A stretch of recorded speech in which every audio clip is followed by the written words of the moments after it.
So basically, I have already shared this file with you. If you can see this file. तो अब इसमें first जो है ना, what is DBMS, advantage disadvantage of DBMS, that is quite simple. बराबर है. इसमें तो कोई डाउट नहीं होना चाहिए. Applications of DBMS, that is also quite simple. Next जो है, दैट इज डेटा मॉडल्स. अब ये डेटा मॉडल्स का मतलब क्या होता है समझ लो. और आपको करना क्या है. So as per this document, it states explain data models with example. So data models basically ये क्या बता रहा है. अगर मुझे कोई एक डेटाबेस बनाना है तो वो टाइम पे as per my needs and requirement हम लोग कौन से टाइप का मैकेनिज्म फॉलो करेंगे. फॉर एग्जांपल हम लोग के पास अलग अलग डेटा मॉडल्स रहता है टू स्टोर द डेटा. जैसे YouTube can follow a different data model, other organization can follow a different data model. अब ये डेटा मॉडल्स का बेसिकली कंसेप्ट होगा कि आपको whether you want to store videos, whether you want to simply store some employees data or something else, है ना. Based on that हम लोग एक स्पेसिफिक डेटा मॉडल यूज करेंगे. आपको कैसे एक्सेस देना है, किसको एक्सेस देना है और कौन से टाइप का डेटा स्टोर करना है. सो डेटा एलिमेंट, उनके बीच में रिलेशन कैसा होगा, ये सब हम लोग डेटा मॉडल्स के थ्रू डिस्कस कर सकते हैं. So I can store, connect, access and update the data. We have different symbols और उसके साथ में we have different data models. जहाँ पे अलग अलग टाइप के, फॉर एग्जाम्पल अगर मुझे कोई वीडियोज ही सेव करना है लाइक यूट्यूब, तो मैं एक अलग डेटा मॉडल फॉलो कर सकता हूँ. अगर मुझे एक कॉलेज बनाना है जहाँ पे कॉलेज का एग्जाम होगा, वो कुछ होगा, तो वो टाइम पे हम लोग अलग डेटा मॉडल फॉलो कर सकते हैं. तो यहाँ पे we have different types of data model. अब आपको सारे डेटा मॉडल्स याद नहीं रखने हैं. Try to remember 5 of this data model. ठीक है, आपको वो हर डेटा मॉडल का नाम लिखना है और उसके एक दो एग्जाम्पल लिखना है. For example hierarchical data model. तो यहाँ पे होगा क्या. सो ऐसा समझो कि अगर हम लोग अमेजोन पे है और अमेजोन के साइट पे लेट्स से कि अगर मैं शूज वाले सेक्शन पे जा रहा हूँ, है ना, तो यहाँ पे अगर मैं अमेजोन पे जाता हूँ. अब अमेजोन के साइट पे वी हैव डिफरेंट कैटेगरीज. जैसे ये मोबाइल है, तो मोबाइल के अंदर now I will get different options. ठीक है. या फिर अगर मैं जाता हूँ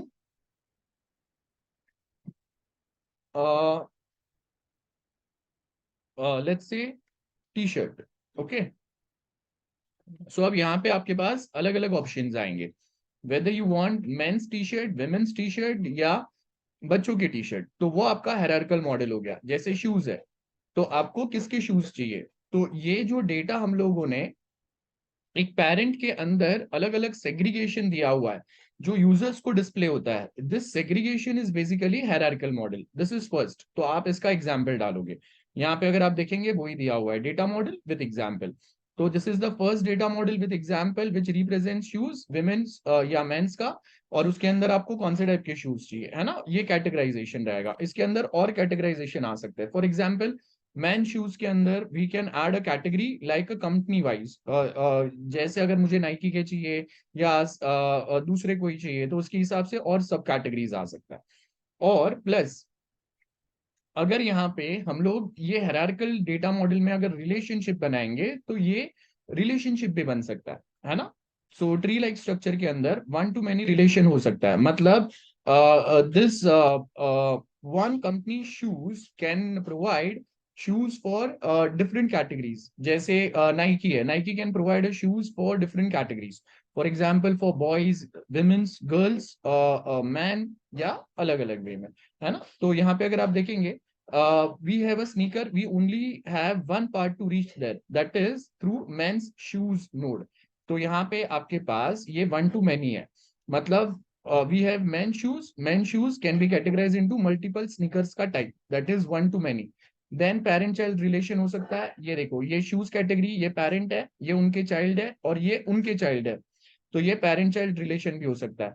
अब यहाँ पे डिलीशन प्रॉब्लम है. बिकॉज डिलीशन का प्रॉब्लम क्यों है, अगर मैंने मैन शूज वाला सेक्शन अगर डिलीट किया तो स्पोर्ट्स शूज और स्नीकर्स जो है ये ऑटोमेटिक डिलीट हो जाएगा. So that is the deletion problem in hierarchical. So if a parent node is deleted then child node is automatically deleted. है ना, ये पॉइंटर रहता है, मतलब pointer basically points to the specific node. जैसे यहाँ पे मैं विमेन शूज है, I can point towards this side and this side, ये पॉइंटर्स है।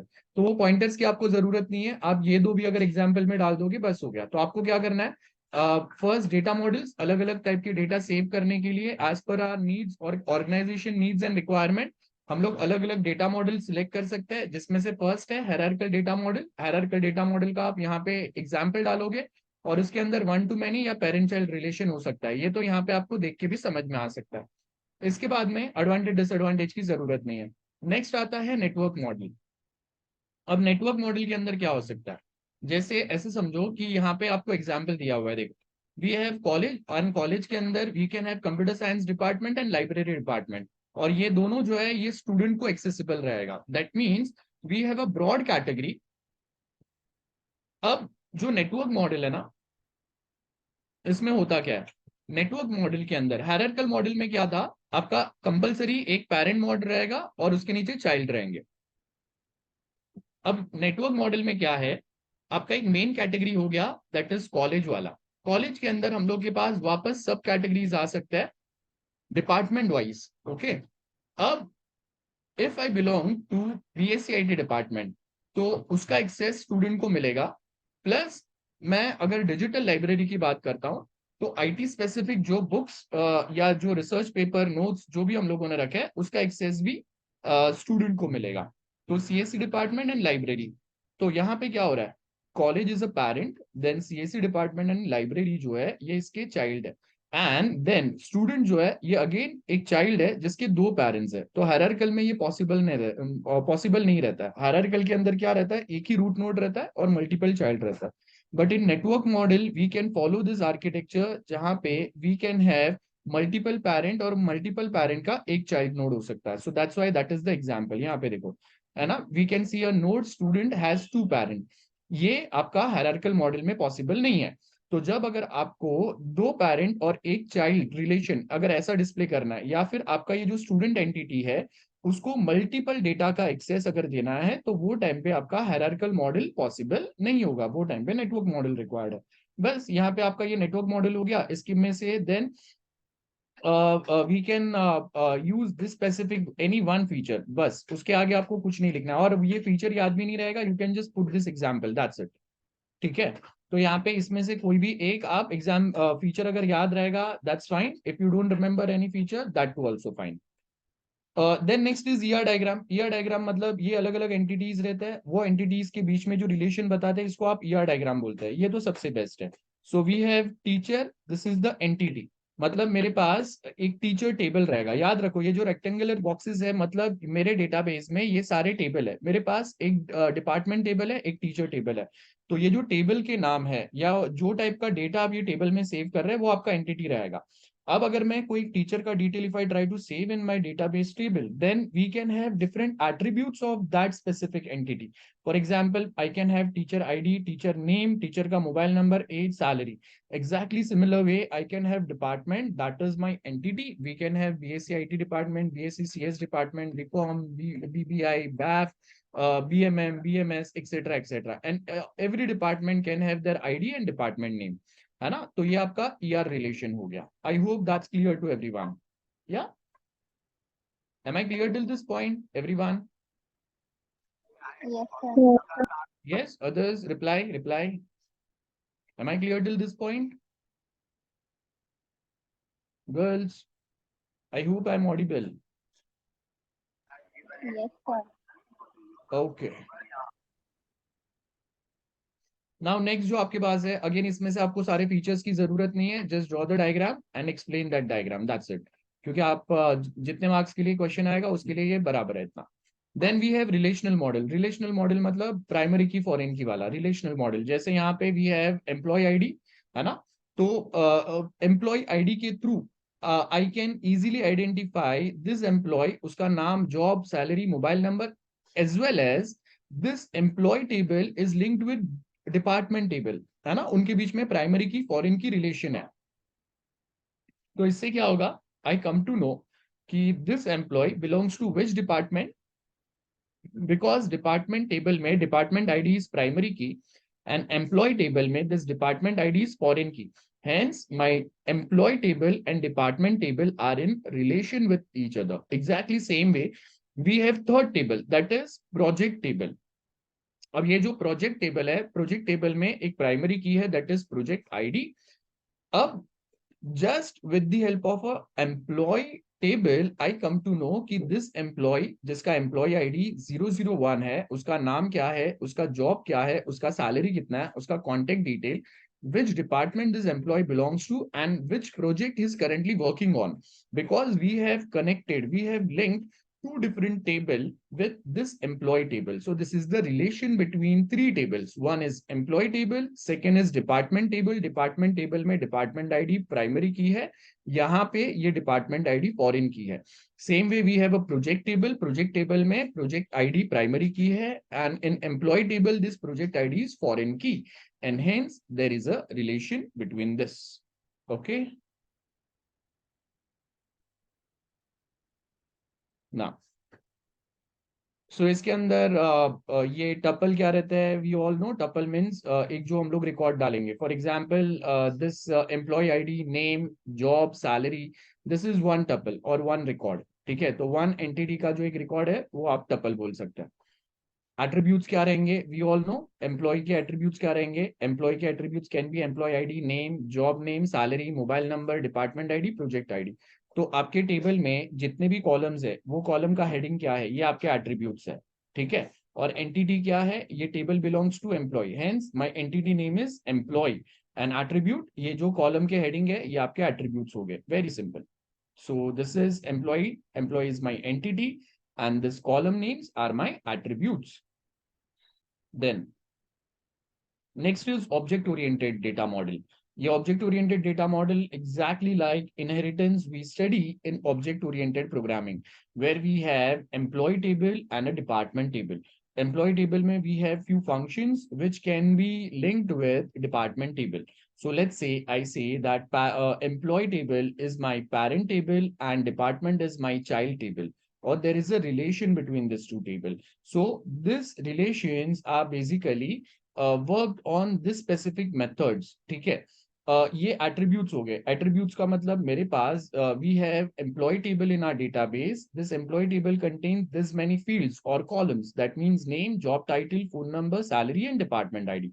Exactly same way we have another table, that is department table. Department table contains two columns: department ID, department name. And on this employee table, I can perform this many functions or methods. That means with the help of our software, with the help of functions or procedures which are written in my database, I can hire employee. I can hire an employee. I can change the number of an employee. In department, we have one method, that is we can change department of employees. So this is possible. So this functionality is provided between these two table, where I can add new employees within this table. I can remove employees from this table. I can change the number of employees we have currently, है ना? And at same point of time, I can add some employee in one department. I can change their department also. So that is object oriented model, where we have two different tables, and on those table we have written some procedures or function through which we can make some changes in these existing entities. That means object oriented table. So object oriented table का मतलब ये रहता है कि आप कुछ उस पे function, आप कुछ उस पे प्रोसीजर का फॉलो कर सको, परफॉर्म कर सको. तो यहाँ पे मैं एम्प्लॉयज को हायर कर सकता हूँ, ये मेरा प्रोसीजर हो गया. मैं डिपार्टमेंट में एम्प्लॉयज का डिपार्टमेंट ऐड कर सकता हूँ, उनका डिपार्टमेंट चेंज कर सकता हूँ. ये सारे प्रोसीजर्स हो गए. देन कितने हो गए हम लोगों के, दिस मच इज इनफ. इतने आप याद रखो, इतना आपका एक आंसर के लिए बस हो गया. फिर देखो, ये ऑब्जेक्ट ओरिएंटेड डेटा मॉडल 5 हो गए. 5 यू नीड टू रिमेम्बर. उसका आप एग्जाम्पल डाल सकते हो जैसा हम लोगों ने देखा अभी, और एक डायग्राम डाल दो. सो this is quite linked with each other. ठीक है, ये आपका फर्स्ट क्वेश्चन हो गया. किसी को डाउट है ये पॉइंट तक? Anyone wants to ask something? Guys reply quick. Girls. Anyone, any doubt? others reply quick.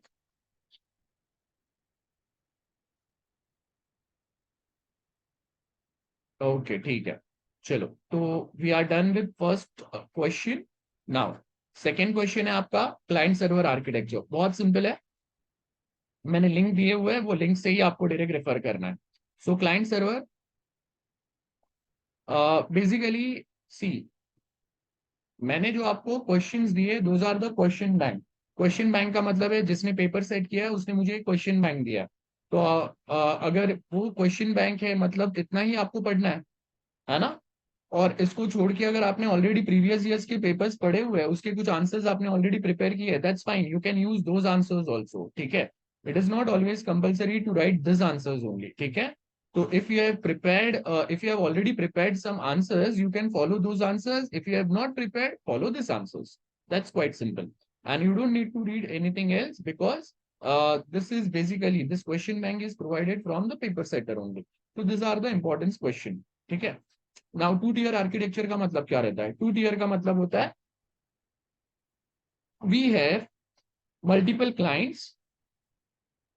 So here we have multiple client and we have this database connected to it. अब two tier में क्या होता है? If this client one, ठीक है, we have this client one, if client one tries to connect with a database और my server, okay, this is my server as well as this is my database server as well as the main server, authentication server. So if this client one tries to connect with the data source or a database, तो authentication का काम भी यही करेगा, data provide करने का काम भी यही करेगा, आगे जो दूसरा काम करना है ये सारे काम यही करेगा. तो इससे क्या होता है, जब आपके नंबर ऑफ क्लाइंट्स कम होता है ना, तो वो टाइम पे this thing works fine. If the number of clients are less, then we have no issue with this. But if number of clients are more, then there is a problem. What the point?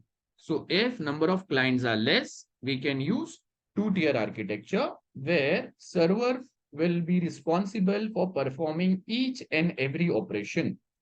But if we have more number of clients, then this architecture is not suitable because आप server को overburden कर दोगे. तो जैसे आपका application बढ़ता है, जैसे उसके ऊपर प्रेशर बढ़ता है, लोड बढ़ता है, और जैसे आपका जो सर्वर है उसका टास्क बढ़ेगा, accordingly we have to segregate number of features और job responsibility from this two tier architecture. तो अब अगर टू टीयर आर्किटेक्चर में मेरे नंबर ऑफ क्लाइंट्स अगर 50, 100, 200, 500 हो गए, तो अभी 500 लोगों का रिक्वेस्ट इंडिविजुअली एक सर्वर या एक डेटाबेस सर्वर हैंडल करना इज क्वाइट डिफिकल्ट. आपका रिस्पॉन्स टाइम बहुत स्लो हो जाएगा. इट माइट पॉसिबल कि आपका सर्वर डाउन भी जा सकता है या आपका सर्वर बहुत ज्यादा स्लो भी हो सकता है. Hence to rectify this problem हम लोग क्या करेंगे, हम लोग यहाँ पे क्लाइंट सर्वर आर्किटेक्चर को छोड़ के हम लोग थ्री टीयर आर्किटेक्चर पे आते हैं. थ्री टीयर आर्किटेक्चर का मतलब क्या रहता है, आपका क्लाइंट रहेगा, मेन आपका बिजनेस लॉजिक लिखा रहेगा, और लास्ट में आपका डेटाबेस सर्वर रहेगा. तो जैसे यहाँ पे अगर आप देखेंगे मेरे पास ये मल्टीपल क्लाइंट है. अब ये मैंने थ्री टीयर आर्किटेक्चर क्यों फॉलो किया, बिकॉज मेरा जो बर्डन है, मेरे पास जो लोड है मेरे एप्लीकेशन पे या मेरे जो क्लाइंट्स है वो बहुत ज्यादा है, मेरा काम डेटाबेस से बहुत ज्यादा है. तो वो टाइम पे हम लोग क्या करेंगे, हम लोगों ने एक वेबसाइट बना दिया है. ये वेबसाइट जो मेरे क्लाइंट यूज करेंगे, तो यहाँ पे आके वो लॉग इन करेंगे. तो वेबसाइट के ऊपर जो लॉगिन का बाकी का उनका प्रोफाइल देखने का जो भी कुछ काम है वो ये एप्लीकेशन देखेगा. लेकिन जब कभी क्लाइंट कुछ डेटा डिमांड करेंगे तो तब हम लोग ये थर्ड टीयर पे जाएंगे. थर्ड टीयर का मतलब रहता है कि आप यहां से जंप करोगे. अगर क्लाइंट ने कुछ डेटा मंगाया तो वो डेटा के लिए application server will send request to database. Database से वो डेटा वापस आएगा एप्लीकेशन सर्वर पे, और एप्लीकेशन सर्वर से ये डेटा जाएगा मेरा क्लाइंट के पास. तो इसका मतलब क्या हो गया, आपने एप्लीकेशन सर्वर का बर्डन कम कर दिया, डेटाबेस या डेटा सोर्स या डेटा सर्वर को आपने अलग निकाल दिया.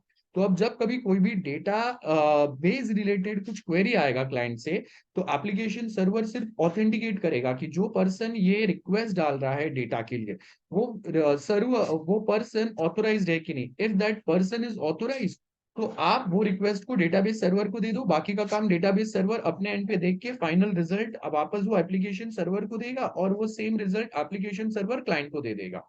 तो मतलब आपने क्या किया, एप्लीकेशन सर्वर का काम जो है, बर्डन जो है वो कम कर दिया, उसका जॉब जो है वो आपने लिमिट कर दिया।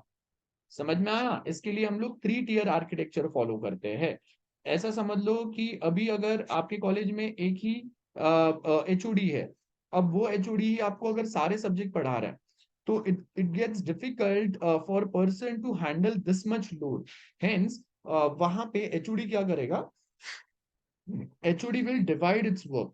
तो HOD will hire other faculties, and जो स्टूडेंट या क्लास मैनेजमेंट का काम है that will be done by HOD.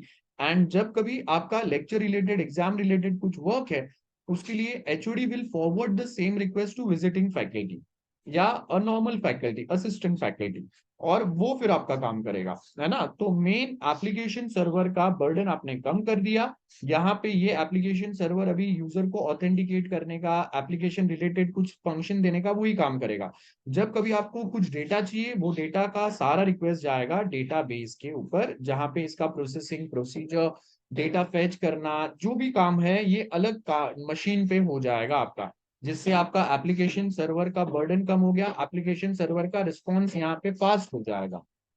ठीक है, पहले 2 टियर में क्या था, एप्लीकेशन सर्वर और मेरा डेटाबेस दोनों कंबाइन थे, है ना।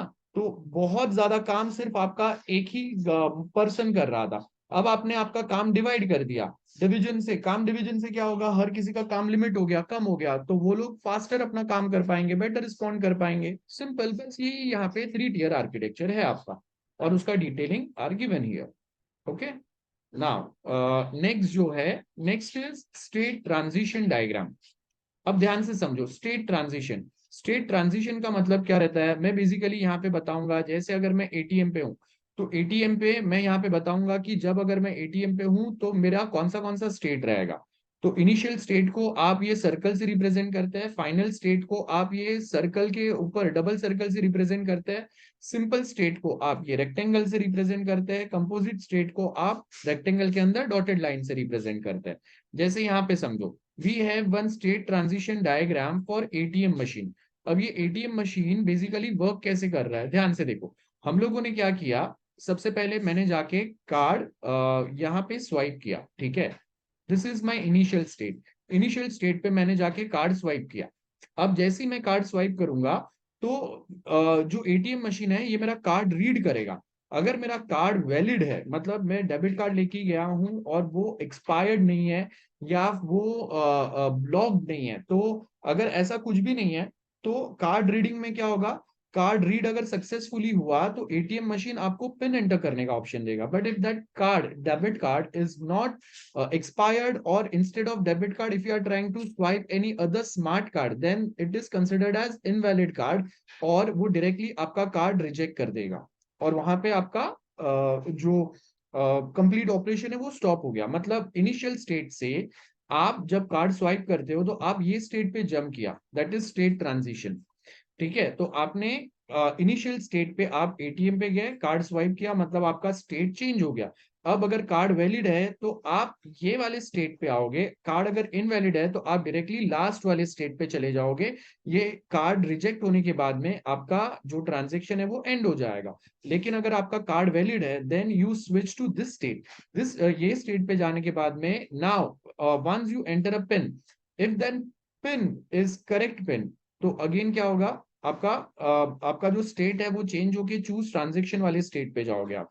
But if your PIN is invalid, तो again your card will be ejected and your transaction will be ended because your PIN is wrong, है ना।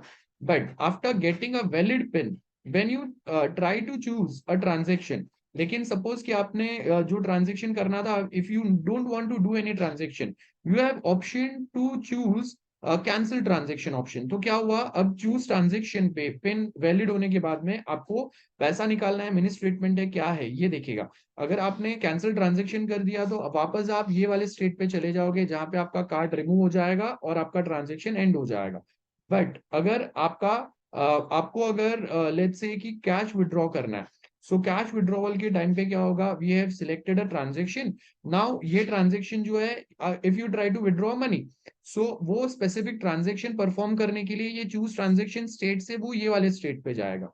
और यहाँ पे जैसे ही आपका काम कंप्लीट हो गया, ट्रांजेक्शन कंप्लीट हो गया, है ना, तो अभी if you don't want to perform any other transaction you can simply end your transaction, ये पॉइंट पे आ जाओगे. But if you want to perform any other transaction where you want to change your PIN और if you want a mini statement, then again another transaction चालू होगा. another transaction में you choose which type of transaction you want to perform. ATM machine will perform that transaction and it will end your transaction. तो ये आपका state transition है. State transition means when I try to perform any operation on any machine, so one state to another state वो मुझे लेके जाता है. This is state transition, nothing difficult at all. This is state transition. Or on Google you will find different types of state transition diagram. मतलब this same thing is given in different way. जहाँ पे आपको कोई एक जगह मिलेगा जहाँ पे they have given this type of diagram. Somewhere on some other side you will find instead of this type of diagram they might be using some different type of diagram. That's fine. ठीक है. ATM state transition का ही आपको दूसरा भी diagram मिलेगा. So you can select any state transition diagram. You can just go Google which state transition diagram आपको better लगता है, you can select that. That's perfectly fine. But as per me if you can perform this that's better. इसमें कुछ difficult भी नहीं है ना. तो यहाँ पे देखो ये स्टेट ट्रांजिशन में इनिशियल स्टेट क्या होगा, final state, simple state and composite state क्या होता है वो दिया हुआ है. बाय द वे हम लोग के पास यहाँ पे कंपोजिट स्टेट है ही नहीं. कंपोजिट स्टेट का मतलब है मल्टीपल ऑपरेशन कंबाइन करके आप कहीं पे जाते हो. फॉर एग्जाम्पल अगर मुझे if I want to perform a banking transaction, then first I need to log in into my banking app, and at same point of time, before continuing with the money transaction, I also need to enter my OTP or some other PIN. So that means two authentication mechanism रहेंगे. मतलब after two authentication mechanism, your money transaction will happen successfully. So that means a composite transaction हो गया. Very simple, है ना? So that is your next question. Anyone, any doubt till this point? Am I clear till this point?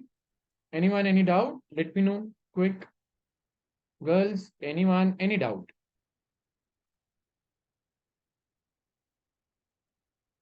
And the main reason behind not taking lecture, because during Diwali I was not be able to get all this importance. ठीक है.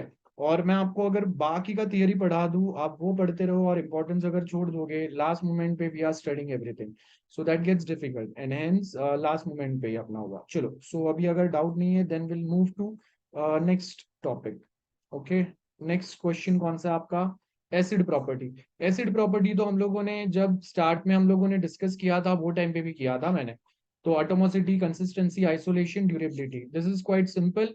आई don't think इसमें किसी को doubt रहेगा. जैसे यहाँ पे अगर आप देखेंगे एटोमोसिटी का example is already given here. तो if a try to transfer a money in B's account, लेकिन अगर money debited from A's account but वो बी के अकाउंट में क्रेडिट नहीं हुआ, so at this point of time if my transaction is not successfully done, so in such a scenario atomicity says कि if this transaction is not completed, ए के account से पैसा debit हुआ लेकिन बी के अकाउंट में क्रेडिट नहीं हो पाया, मतलब आपका ट्रांजेक्शन कंप्लीट नहीं हुआ है. In such scenario the amount which is debited from A's account should be refunded back in the same account. That's what we mean by atomicity. So मैंने आपको डेफिनेशन भी बताया था. एटोमोसिटी का मतलब रहता है we have set of queries combined together, है ना. Now this set of queries will work together to finish or fulfill any one task. So either all the queries will get execute successfully or none will get execute. मतलब यहाँ पे ए का account, ए ने B का account verify किया, then ए ने $20 अगर try किया भेजने के लिए, तो सबसे पहले क्या होगा, the bank will verify the amount which I try to transfer, it should be greater than or equal to my current account balance. If that is also correct, then third case में क्या होगा, the amount which I try to transfer, that much amount will be debited from my account, and finally जो B है उसके account में उतना पैसा credit होके इसका अकाउंट बैलेंस बढ़ना चाहिए. लेकिन अगर ये कोई भी जो सेट ऑफ क्वेरीज हम लोगों ने देखा इसमें से अगर एक भी स्टेप कंप्लीट नहीं हो पाया, तो बाकी के स्टेप्स ने जो अपना चेंजेस किए थे डेटाबेस में उसको भी अंडू कर दो. That means we mean by atomicity. So partial execution, no atomicity, execution termination, और उसके आगे सारा आपका काम अटक जाएगा. ओके, एंड हाँ, I got one question that applications में क्या करना है. सो एप्लीकेशन में you have to list down the application as well as, जैसे अगर मैं यहाँ पे लिखता हूँ डीबीएमएस एप्लीकेशंस, तो डीबीएमएस एप्लीकेशन में you have to list down the number of application plus उसका एक्सप्लेनेशन डालना है, सिर्फ नाम नहीं लिखना है. So as you can see this are the list of application. ठीक है, so you have to list it down. Okay, just go in Google, आपको फर्स्ट लिंक सेकंड लिंक मिल जाएगा, बहुत सारे अलग अलग लिंक से from anywhere. So railway reservation में हम लोग डीबीएमएस यूज करते हैं, लाइब्रेरी मैनेजमेंट, बैंकिंग. तो बैंकिंग में कहाँ पे यूज होता है, put 1-2 statement about this. Education sector, put 1-2 statement about this. Exactly ये वे में लिखना है, सिर्फ आप नाम लिख के नहीं छोड़ सकते हो. application में you have to provide the where we use, what is the advantage of using DBMS for a broadcast communication, provide one explanatory point for the same application and then continue with the next application. Very simple. ठीक है, तो I hope ये doubt clear हो गया.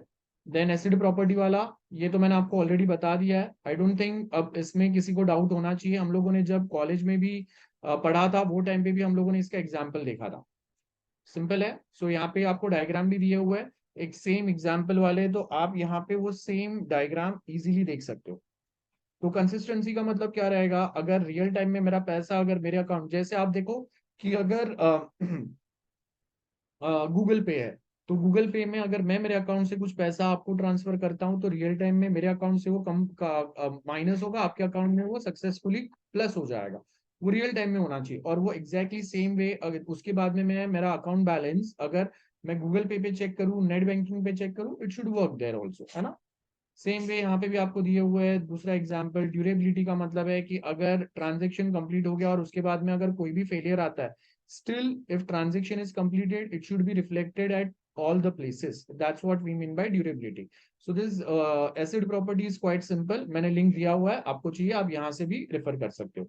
Next we have is locks. Okay, lock का purpose क्या रहता है, मैंने आपको जैसे अगर मैं बुक माई शो पे लेके जाऊं, तो देखो we are at book my show.